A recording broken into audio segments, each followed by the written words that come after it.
Bienvenidos y bienvenidas, queridas y queridos estudiantes. Hoy vamos a aprender acerca de la filosofía. Qué importante este tema dentro de la historia y de las ciencias sociales. Dentro de esta área importante nos encontramos con la asignatura de filosofía. ¿Y cuál es el origen de la filosofía?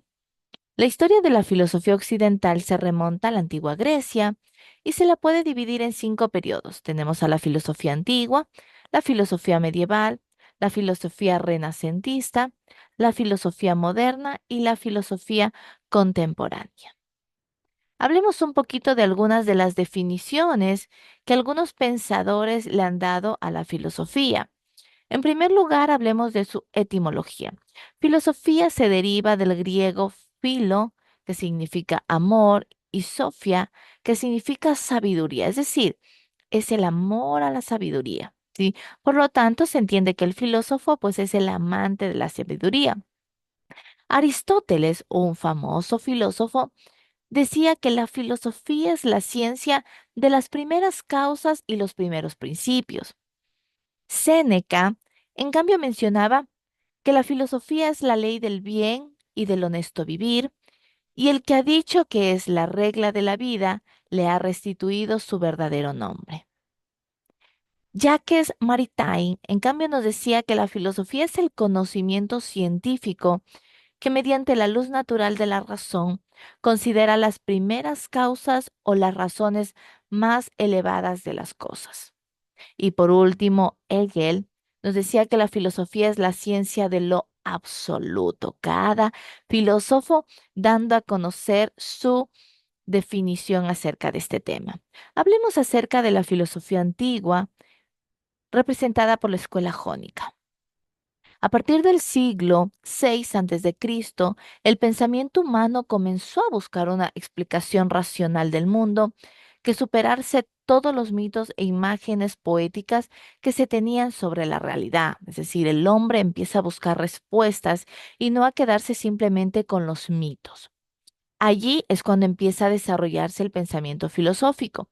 Los primeros filósofos son llamados jónicos o milesios porque procedían o eran influidos por el pensamiento de la región, específicamente de la región griega de Jonia, que es la actual Turquía, en especial de la ciudad de Mileto.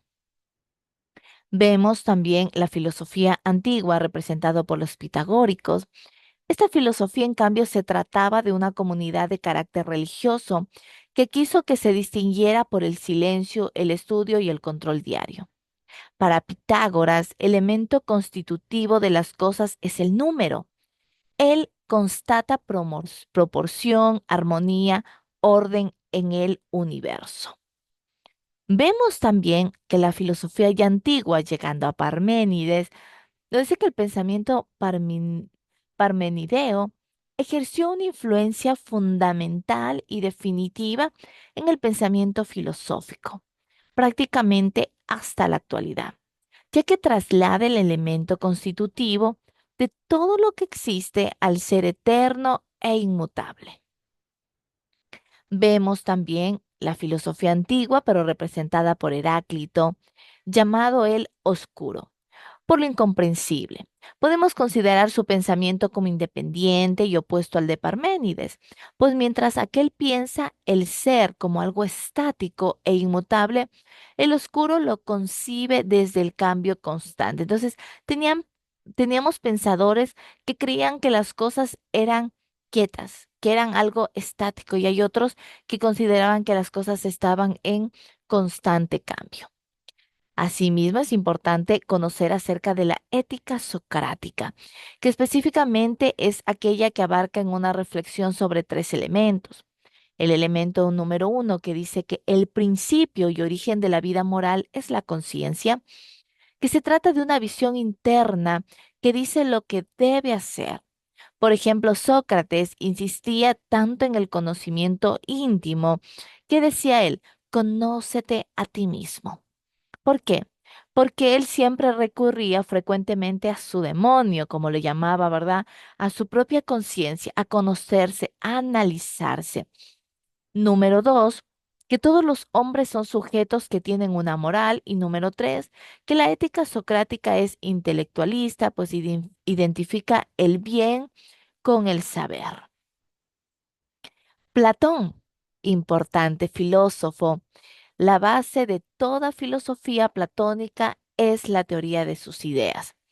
Las cosas, por ejemplo, que se experimentan con los sentidos, como la vista, el tacto, el oído, etcétera, son particulares y pueden cambiar. También Platón hablaba mucho acerca de la mente humana y decía que existen algunas verdades, pero que por el contrario estas no cambian, que son universales y necesarias, que son en el sentido pleno de la palabra. Estas verdades universales son las ideas que no dependen de los sentidos, sino que tienen existencia propia fuera de la mente.